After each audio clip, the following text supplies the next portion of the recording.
Okay, I've just dunked my head in some ice water, so that's why my face and hair's all wet. I'm going to get a bite of this food in before I even try and talk, because now that it's sitting in front of me, I realise I'm actually really hungry, which, yeah.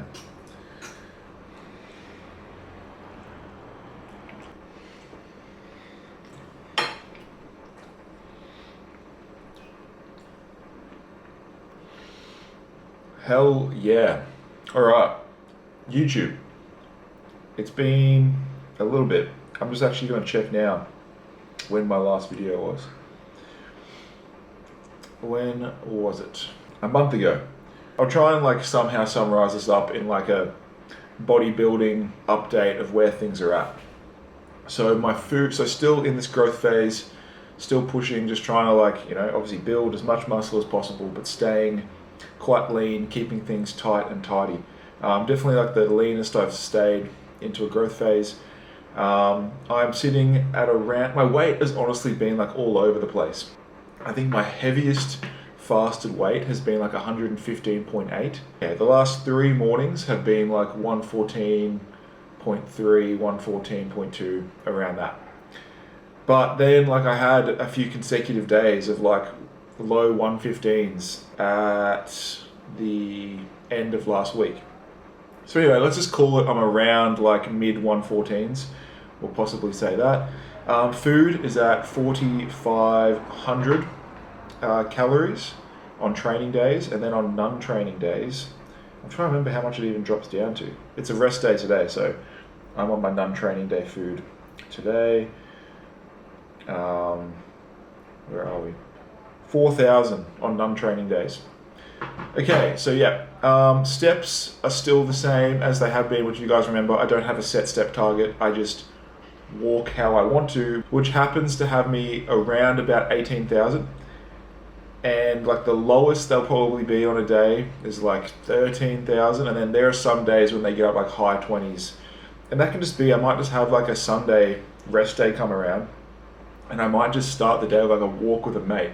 And I might walk 10k steps, and it's 7:30, 8 in the morning, I've done 10k steps. And then I've got all this food to eat, and then it's just a beautiful day outside. I might go for another 40-minute walk or something after I've had a meal along the beach. It's just very easy for me to get steps up on days like that, which I know it sounds crazy high. I've introduced some cardio, so 2 times a week, 20 minutes of low intensity steady state with heart rate around that 130 BPM.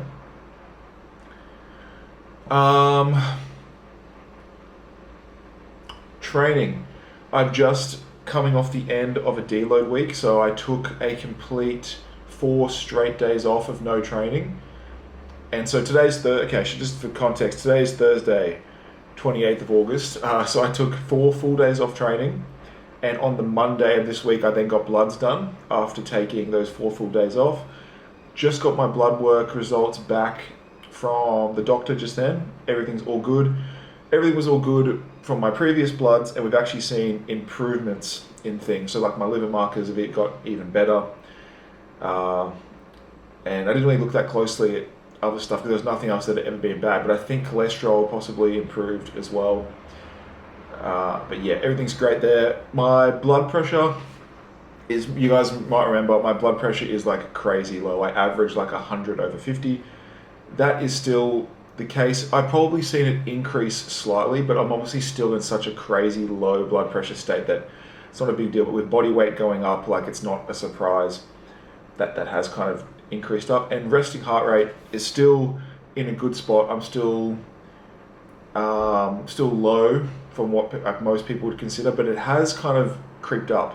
I was at the very start of this growth phase, I was around that low, actually it was high 40s, low 50s, and now that average is more up around the high 50s. So not really too concerned. I am weighing, like I said, near 115 kilos, eating a good amount of food, but I am curious to see if the introduction of this cardio, because it's only very new, it pretty much was a week, but then I had the deal where I didn't do the cardio. So interesting to see if that plays a role. And I have just been trying to implement some strategies around just spending more of my day with a lower heart rate in that kind of parasympathetic state. Anyway, I need to eat more of this. What am I doing? This is meal 3, by the way, if anyone's wondering what I'm up to in the day. All right, back to trying to somehow summarize where I'm at with everything. So, yeah, deload, but prior to that deload, like training, training had been good. Like all-time strength on stuff, progressing, but not like huge progressions week to week. Like I'm at the point where I've been running the same exercises for quite a while in the same kind of block. So it might be like on certain machines, like adding like half a kilo or 250 grams and matching reps or trying to take one extra rep. So it's very small progressions, but just making sure I'm not getting too carried away with just chasing numbers and letting form slip. Like, I go into the session not trying to force progression. It's like the adaptation hopefully should have already occurred in terms of building the muscle to then have that strength increase. And then it's like, cool, I'll just methodically go at my training. Because if that strength increase isn't there, I don't want to artificially make it appear to be there by altering my form or like getting super hyped up for a set, something that I then can't replicate, just to make the logbook increase when maybe like the data, if it's not increasing, I basically want that data. So that's kind of what happened with the deload. I just had, not across the board, but a few consecutive weeks of some movements going backwards. And then just like all the different variables that can come into like why a deload might be important, especially like the psychological, mental side of things. I was just feeling a bit burnt out, like not super keen going into my sessions, and I definitely felt like I got a lot out of that deload. Just a good perspective shift and just feel fully charged now to go into this next block and milk out as much progress as I can. So yeah, that covers like training, nutrition. I guess I should mention people that know me well, that I speak to often, know that like hunger in an off season when food's getting up there is never going to be an issue for me. Like I'm a massive foodie. I can fucking eat. So anyway, I'm still very hungry on this amount of food. Not that much. This is not much food for me, even like relatively. Previous phases I've been on like 1,250 more calories than this. There's still room for this to increase. I think my food will probably still get higher in this growth phase before it's all said and done. But yeah, I'm still very hungry, and digestion, things like that have been as good as they've ever been. My digestion has been very on point, been paying extra attention to that. Sleep's been great. Everything you could really want has been in a good spot, except I will touch on one thing. I did have this was like a week or two ago, I had this period of time where I just like had experienced like some really heightened anxiety. And I know that is such a broad term, it kind of does get thrown around a bit. I'm probably not going to dive into the specifics of it, but that's all you need to know is I just had some very heightened anxiety, and almost general anxiety, kind of about everything, not about anything in particular. But I really just felt that like elevated stress kind of state. I caught it early, noticed something was up, implemented some things, got on top of it, managed it, everything's all good now. But that was like probably one, downside you could say, was having that bit of extra stress on the body for a little bit there. But I've kind of like, feel like I'm in a good spot now, especially coming out of that deload. Everything should be pretty fresh. Injury-wise, nothing major. Had to change some things with my training, actually, in this block. I had to move some exercises around on legs. The leg press just was not fitting my body. I could not get comfy under it with my hips. People that know I have fucking hip issues. Anyway, I just had consecutive weeks of just feeling like I really wasn't getting much out of it because I just felt so uncomfortable underneath it. So I switched it out for a hack squat, and that's been feeling much better. Because I was getting some very intense lower back pumps as well that were kind of carrying into my the rest of the day. People that know when food's high, body weight's going up, a lot of people can experience some lower back stuff. And it's not even necessarily like it's bad in terms of like you've damaged something. It literally uses like so much blood going into your lower back musculature, and it can become quite intense. Those that know will know what I'm talking about.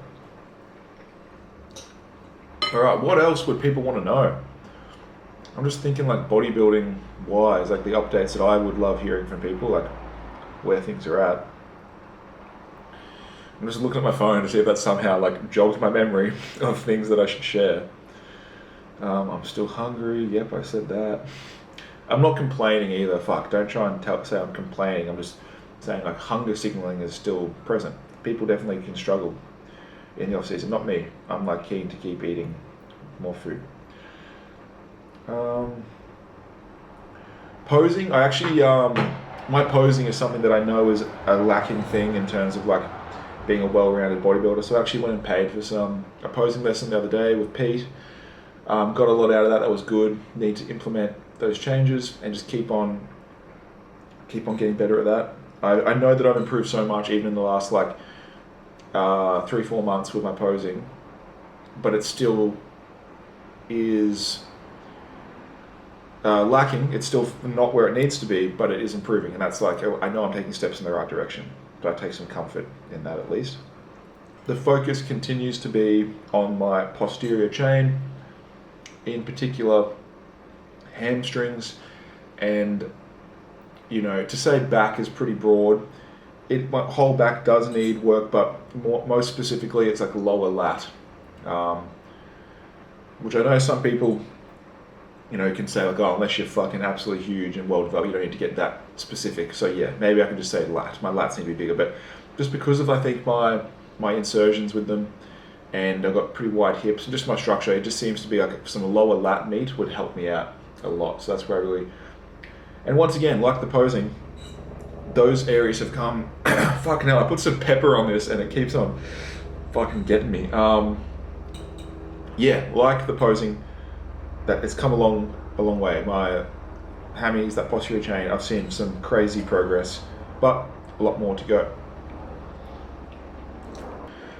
As I come out of this deload week and go back into training, it's not just like balls to the wall straight away. So this first week back is like at a 7 RPE, and I'm just going to be very, very methodical and careful with how and where I choose to take my progressions going into this, because like I said, I've been running these same exercises for a while. I shouldn't just be expecting these massive leaps in strength. Like we know, muscle growth is a slow process, so I don't want to just like be absolutely frying myself and then put myself with the need for a deload sooner rather than later. It's about trying to get these consistent progressions and just stretching out that timeline. All right, I might end this clip here. I don't know when I'm going to pick you guys up again. Like I said, I don't know where this video is going to go, but I won't make this too much in one. But that's a little update of like where I've been at with everything. But yeah, fuck it. That's pretty much everything I got to say for now. I'm going to finish this meal because I don't know how long I've been talking for. Holy shit, 20 minutes. I haven't even had half my meal. All right. That's it. No more. Fuck off.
Alright guys, it's the next morning and I think I'll just run through my morning routine.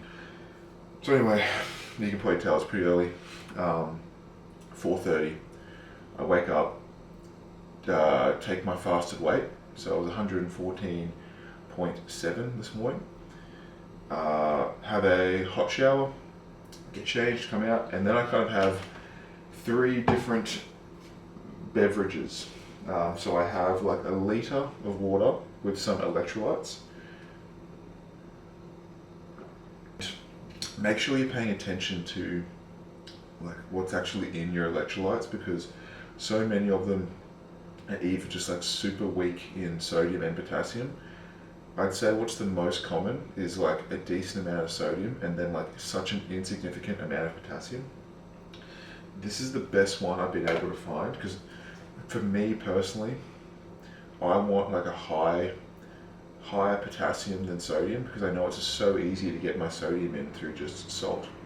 Whereas obviously there's some easy potassium sources like spinach, sun-dried tomatoes, tomato paste, apricots, this kind of stuff, but it's not as easily accessible to add in with no calories like a salt is. Obviously you have like, your no salt, hard salt, potassium salt, but it isn't as sodium like dense. Sorry, potassium like filled as you maybe think. So anyway, this has been the best one I've been able to find in terms of that balance, which is the Ghost Hydration one. It's got 375 milligrams of potassium, 150 sodium per serve. So anyway, I have a litre of that, and I have 2 pills first thing in the morning. I have an NAC and a taurine. They're the only 2 that I take like first thing when I wake up. So I drink all of that one. Then I have a black coffee, and of course, I think I mentioned this in the last video, the best instant coffee to use is the Coles organic one. And when this first came out, when I first discovered it, which maybe a few years ago, I think it was like $3-4, and it's more than doubled in price since then, because they're catching on that everyone is starting to buy it because it is so good. And it's not anything to do with the fact it's organic. Why? It just fucking tastes good. That's why I'm having it. So then I have the coffee, and then to get rid of like the coffee breath, coffee stains on my teeth, I then have like another 600 mils of water with health juice, not pump juice.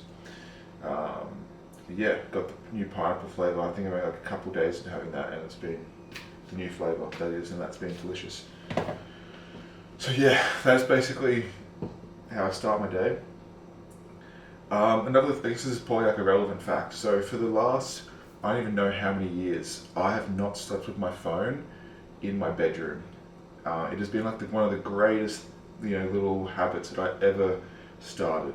So I would highly recommend, if you have the ability to charge your phone outside of the bedroom, absolute game changer. And if you're saying like I need an alarm, I just use my watch for an alarm.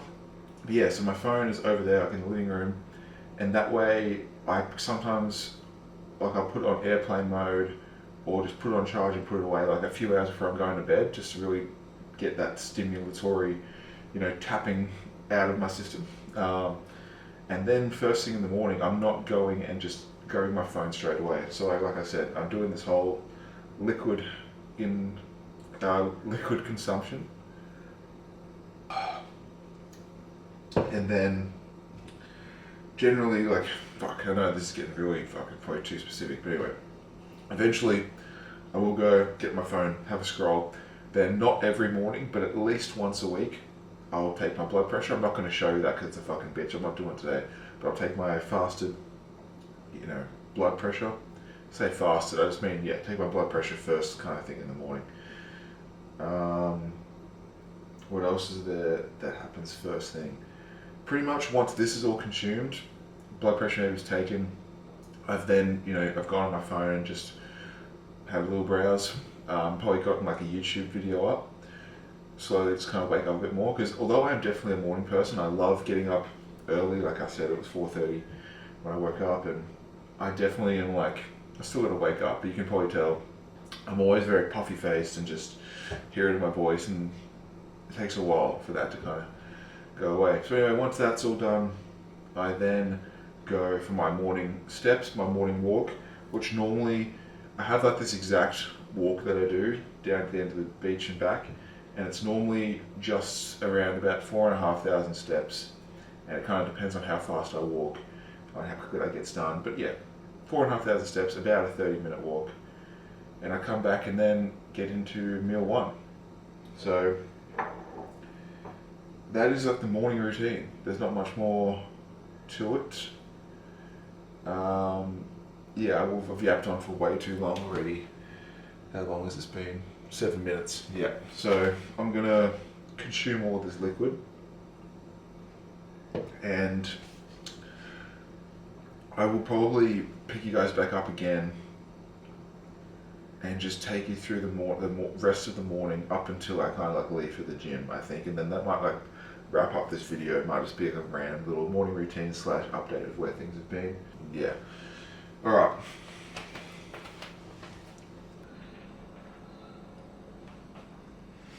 Where are we here? Oh, I think we're live. Maybe we're live. I think we are live. Yes, we are. All right. Good. Turn this down. I'm going to see a specialist September 4th for my arm. I severed the C7, which is one of the nerves that up higher in your spine. And my arm's going to have any success, or if I'm going to be paralyzed for life, I don't know. So only time will tell. Alright guys, back from that walk. Yeah, like I said, that was 4,000 steps, and time for meal one. So I've gone over this a few times before, but I guess I should go over it again in case you guys are new to the video. So this is like 80 grams of oats, 40 grams of rice flour, 10 grams of chia seeds, 50 grams of whey, 150 grams of strawberries, and 10 grams of dark chocolate. Yeah, so this one, you pretty much like start off making it like it would be protein oats. So the oats, the chia seeds, some boiling water, chucked in the microwave, get that cooking, and then I kind of take it out, add in the rice flour, whisk that through, back in the microwave like another 2 minutes, and then take it out, add the whey, strawberries and dark chocolate, and then that one is all done. And just to show you how it should be, how your oats, this is probably a bit dark, isn't it? But I should be able to tip this pretty much. Like there's a little bit of like condensation water on top, which I don't want to fall out, but it is completely set. Like I'll get a spoonful. Like nothing, well, it's honestly not that deep, but nothing infuriates me more than seeing people just like sloppy, watery oats. So yeah, you can see the consistency there. Maybe it's pretty dark. Yeah, there we go. So it's like set like a fucking cake. It's amazing. But yeah, so I come back now. It is, for reference, like just before 6 o'clock. I will have meal one while watching some YouTube. I'll then take my first batch of pills for the day. Pretty much have like 3 batches, and there's some pills I take with meal one, and then pills I take with meal 4 and meal 5.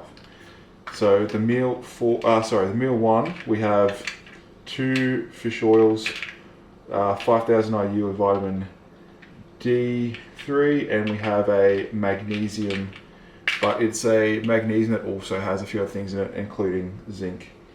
Yeah, and the fish oil that I use, let me show you, because if there's one, hold up, let me just grab it.